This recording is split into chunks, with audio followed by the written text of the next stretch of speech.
Warm greetings, delightful viewers, and welcome to Animal World, our co-inhabitants.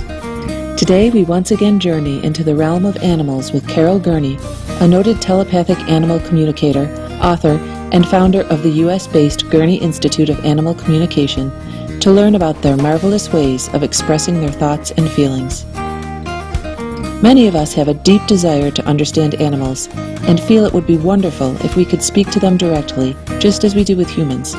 We could ask them about their favorite foods, the state of their lives, and how they perceive the world around us. Carol Gurney has spent the past 23 years interacting with our fellow beings and teaching others to do so as well. I started out doing consultations and then soon thereafter started giving workshops. But prior to even doing it professionally, and I did research for a year because I wanted to know, what does animal communication mean? I mean, what am I supposed to do with it? How can I help people? I really wanted to develop the Institute so it would give more credibility to the field of animal communication. In addition to conducting private consultations and workshops, she has appeared in many publications and on radio and TV shows in the United States. Ms. Gurney is the author of The Language of Animals, 7 Steps to Communicating with Animals.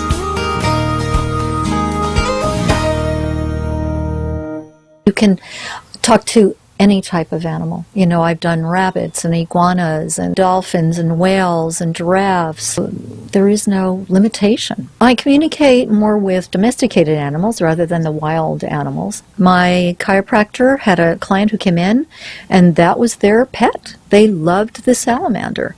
And they let him go out. They built a little fence for him, but it had rained the day before, so the ground was a little soft. Well, he got underneath the fence and was gone. And he said, call Carol, see if she can help. And he told me exactly where he was, all the details. I shared that with her. 30 minutes later, she's on the phone saying, Carol, I found him exactly where he said he was. So all sorts of things. I've communicated with fish, where a woman had a pond and there were too many lily pads. I heard the fish saying, you know, it's too dark in here. It's too dark. Take, you know, some of those things out so we can get more light and more sun in there. And it's really interesting in that she had the same feeling, but didn't know whether to do anything about it or not. And this is what's so neat, is that people already, who are very open to animals, are already communicating telepathically with them, but they just don't know that they're doing it because it happens so naturally.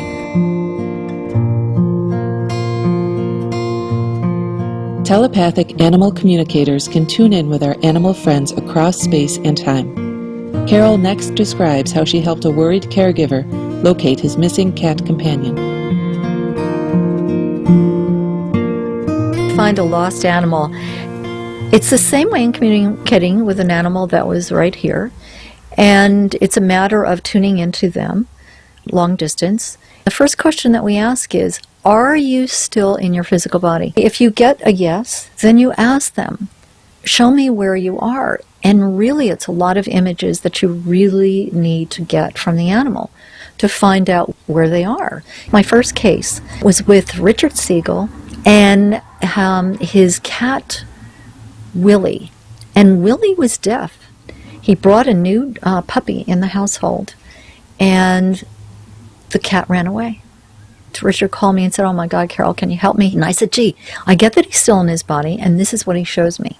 He's underneath the house, but the house has lattice work underneath it in white. And the house is on a corner. I described what the house looked like. And I said, but there's one red car in the driveway. So I gave him all of the details. He calls me back. He went out looking. He said, Carol, I found the place. It was on the corner. Everything you mentioned. He got his cat back. Carol shares another touching story about the reunion of a dog with his doting human caregiver after a whole year's separation. I had a client of mine, his dog was gone for a year. He called me back. It was a year's anniversary, and he said, Carol, I'm going to give up, but I just want to do it one more time. So I got in touch with his dog, and when I first talked to his dog a year prior, the dog said to me, "My allegiance lies with him. I will never go to anybody else." And sure enough, he showed me that he was in front of a train station, showed me some trees that were in the area, all the surroundings. And he said, "You know, Carol, in looking for him throughout the year, I have passed that place. I think I know where it is." He went there, and guess who was sitting at the train station? His dog. After a year. We'll return shortly with more special stories from Carol Gurney. Please stay tuned to Supreme Master Television.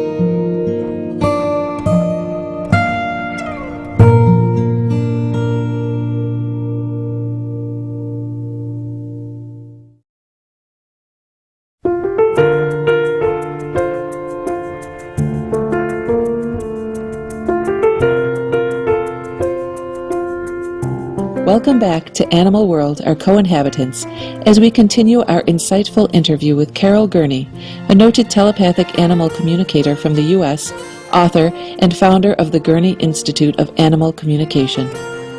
Animals bring so much joy, love, and laughter into our lives and are among our dearest family members and best friends. Thus, for many people, it is a great challenge to cope with their beloved companion's passing. But is there a way for us to contact them again? To communicate with animals that have passed, it's one of my favorite consultations to do, because I get to stand in the middle of that love. And I get to experience the animal's love for the person. Who wouldn't want to be there in the midst of all of that? It's wonderful. It's wonderful. I had a client call, and she said, "You know, Carol, my dog died, and can you talk to him now that he's passed away?" So I got in touch with him. He said to me, "Tell her my transition was as easy as my life was with her." And he said, "Tell her it's vast here. I can see forever and ever. And tell her that there's a lot of music here. And if I want to see a hill with sheep, I do, and if I don't, I don't." And then I said, "Well, is there anything you would like to tell her?" He said, "Oh, yes. Tell her when she hears music in her heart, she'll know that I'm near." So I got on the phone with her, and we talked. And I told her this, and she said, "Oh my gosh, this is a miracle for me." But our favorite thing to do was to listen to classical music. And she said he also used to herd sheep, so that's why he's telling you that. She said that we absolutely love to do. And she said, "I got his ashes today.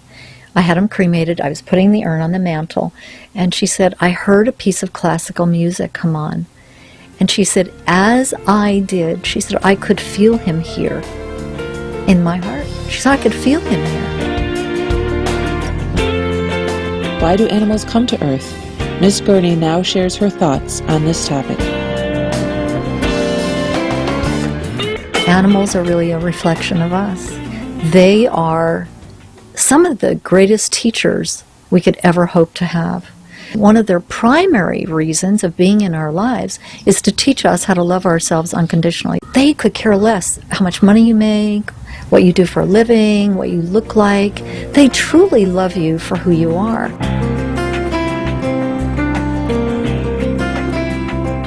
One of Carol Gurney's clients had a canine companion who would act unfriendly to other people, but only when his caregiver was near him. She now explains how this dog was functioning as a mirror.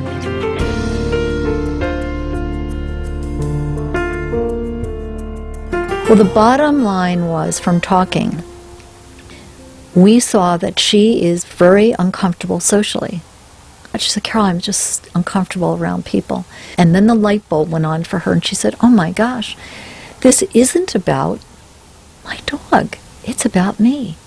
I said, "That's what I'm learning too." Animals are feeling beings.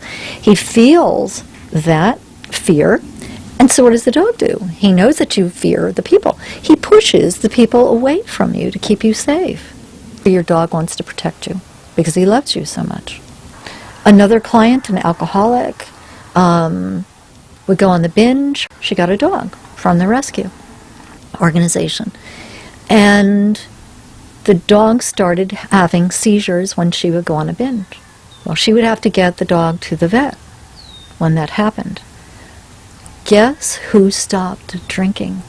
Her family couldn't help her. Nothing helped her, but her dog did. She stopped drinking, and guess who stopped having the seizures? The dog. It's just like unbelievable.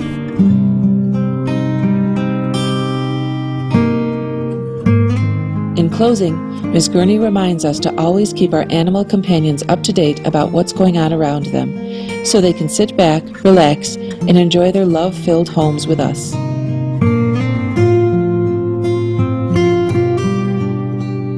Just talk to your animals. Talk to them out loud. Tell them what's going on. If they're going to the vets and they're going to be staying overnight, tell them what's happening. If you can, project an image. If they're going to stay overnight, project an image of seeing them the next day. You know, if you're going on vacation, they understand time. Tell them you're going to be gone for 4 days and project an image of you coming through the front door with your bags again, really happy to see them. They'll get to focus on your return versus your leaving. Mm-hmm. Animals really appreciate that. They don't like being left in the dark, just like people don't. Talk to them about what you love about them, you know? Boy, you are so great. You're the clown of the family.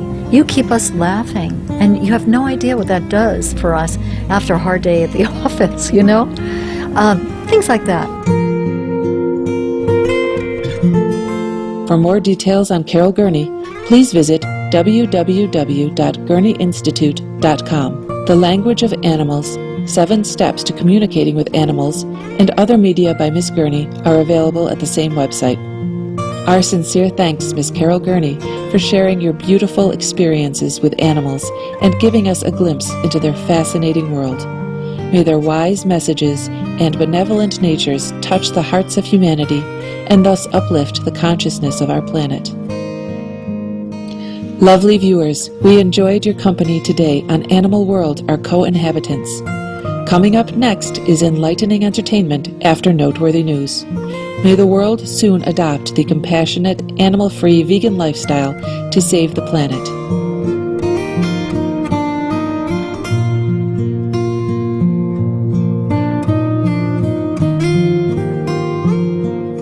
For more details, please visit www.suprememastertv.com/AW.